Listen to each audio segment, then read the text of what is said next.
All right, so this is Captain America: Brave New World. Obviously, the first Captain America movie with Sam Wilson, Anthony Mackie as Captain America. It's directed by Julius Ona.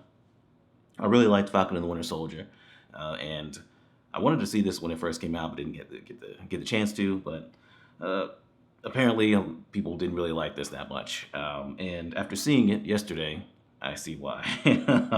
I definitely see why. This definitely has problems. So this starts off with Sam Wilson, Captain America, going to get back this canister for the president, who is now Thaddeus Ross. He became president sometime before this movie.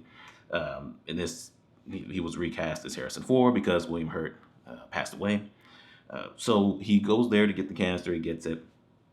Turns out it has adamantium in it, and Ross has kind of turned over a new leaf, or he's at least trying to. And he wants to, restart the Avengers after the Accords ripped the Avengers apart. He's trying to share adamantium amongst him and U.S. allies and things like that. There's a big focus on Japan in this. He's trying to turn over a new leaf, but when he announces it at the White House, Sam Wilson and also Joaquin Torres and Isaiah Bradley, they're there for whatever reason. Isaiah Bradley and some other people there start shooting at the president.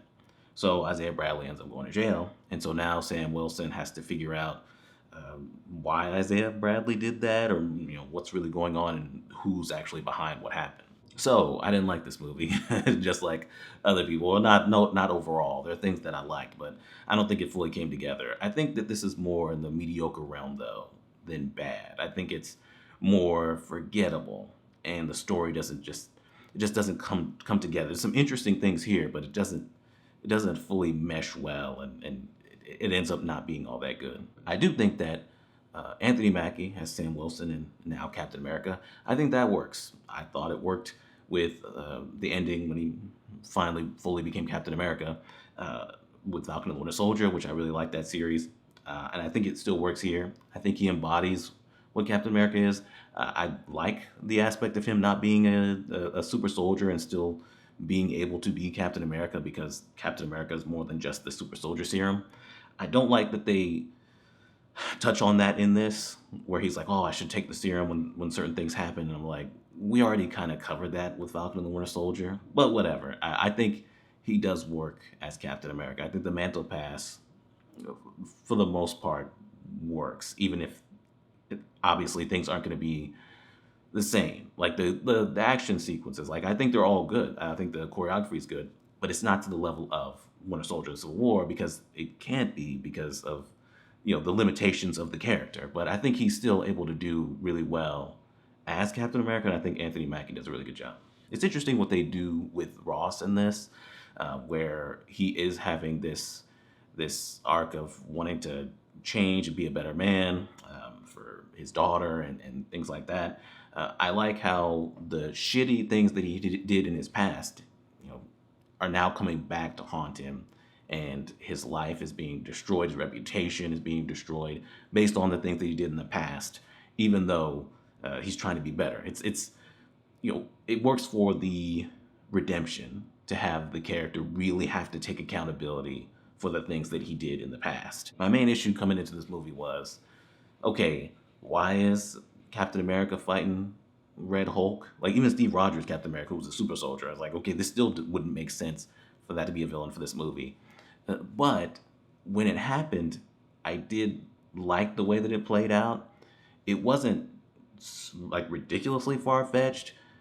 Sam Wilson definitely had to pull out all the stops and do everything he could just to even be able to like keep him at bay, like hold him back. And he did get like fucked up by Hulk quite a bit, Red Hulk quite a bit. So there's one aspect of it that I thought was still pretty, like, I didn't really care for, which was that his vibranium wings. I know they're vibranium, but it seemed a little too easy for him to be able to cut Red Hulk, to be able to cut that skin. That was the part where I was like, okay, this doesn't feel right. But other than that, him having to pull out everything to be able to do what he does in this, I was like, okay, this is playing out the best way that I could see it playing out. All right, so let's get to the problems here. So, starting off with something that's a little smaller. Torres, Danny Ramirez character, who I think the actor's good. I don't have a problem with the actor. I think for the most part the acting is good in this movie. Other than that ex-widow, she wasn't all that great, but for the most part, the acting is all good. But the character, I think the same thing I thought about him in Falcon and Winter Soldier, which is, what is he doing here? He's bland. He doesn't really have that much chemistry with Sam Wilson, with Cap in this.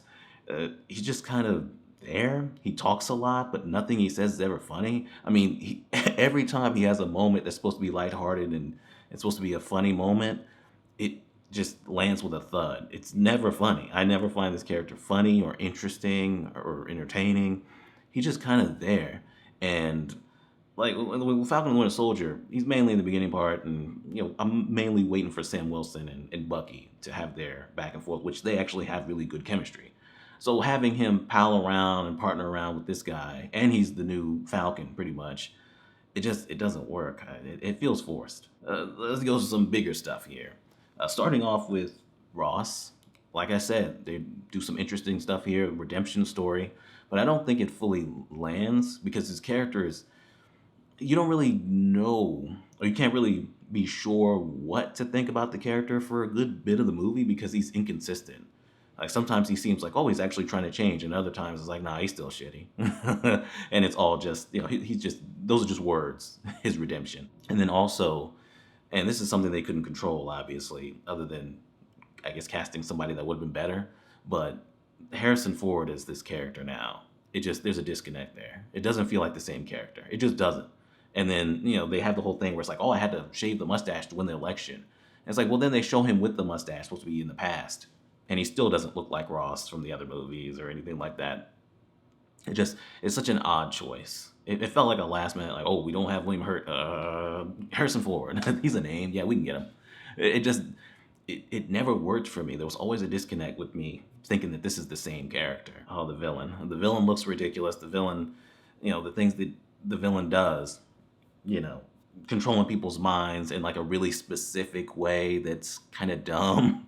And he seems like he could do anything, but then again, when it comes down to it, he's not that much of a threat at all. That's why we have to introduce Red Hulk so they can actually be somewhat of an actual threat by the end.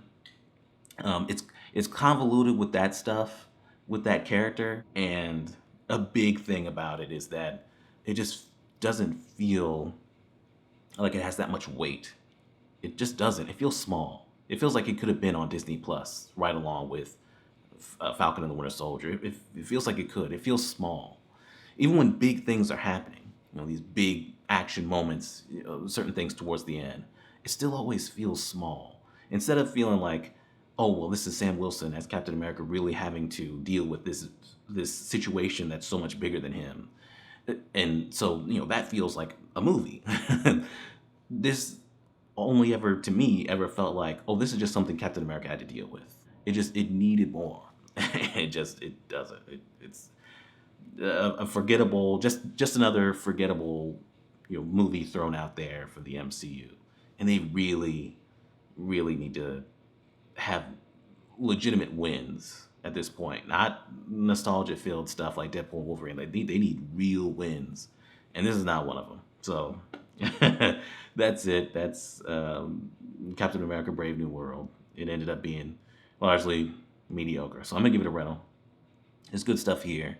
I honestly don't think it's a bad movie. There's enough good stuff here that I could never say it's bad, but it's forgettable and mediocre. It doesn't reach the level of good overall. It just doesn't. Anyway, yeah, that's it. We're done.